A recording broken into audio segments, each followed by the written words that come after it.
यानी सैयद लिख गए हैं तो मैं बता रहा हूं, मैं तो अपनी जुबान से वो लफ्ज नहीं बोल सकता। शवाइजुल बरकात में सैयद कुतुब अली शाह साहब ने लिखा, ये पीर मेर अली शाह साहब के हम असर है।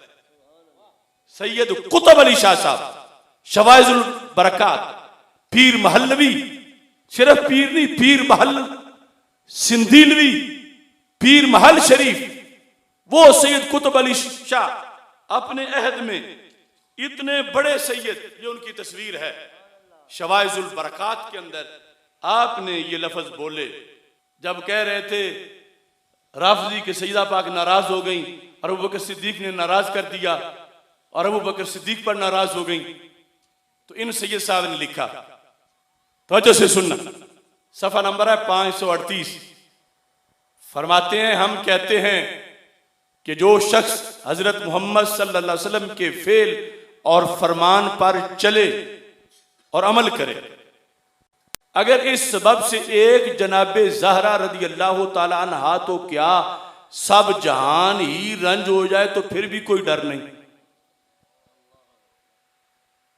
कि सिद्दीक़ अकबर तो सरकार की हदीस पे चले थे, ये सैयद साहब लिख रहे हैं। इन्होंने कल फिर काटना है और कहना देखो जी ये कह रहा था।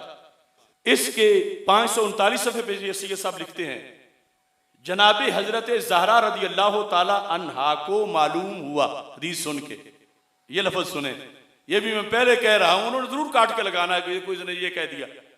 क्या मालूम हुआ कि ये दावा मेरा बेजा था। सैयदा फातिमा रदी अल्लाह ताला अन्हा के लिहाज कि जब हजरत ज़हरा रदी अल्लाह ताला अन्हा को मालूम हुआ कि ये दावा मेरा बेजा था तो आपको निहायत गमो मलाल हुआ, जैसा कि अक्सर साहिब कमाल को कहीं उन्हीं के ख्याल पर भी गमो मलाल लाहिक हो जाता है। लिखकर आगे कहते हैं, जब गजब और रंज वगैरह का सबब ही बेजा और गलत है तो फिर इस उनका कोई असर भी ना रहा। यानी सिद्दीक़ अकबर के लिए तो इसका कोई बनी बनता, बेजा और गलत।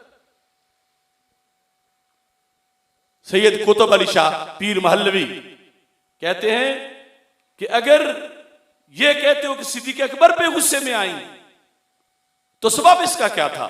वो कहते हैं कि जब गजब और रंज वगैरह का सबब ही बेजा और गलत है तो फिर उनका कोई असर भी ना रहा।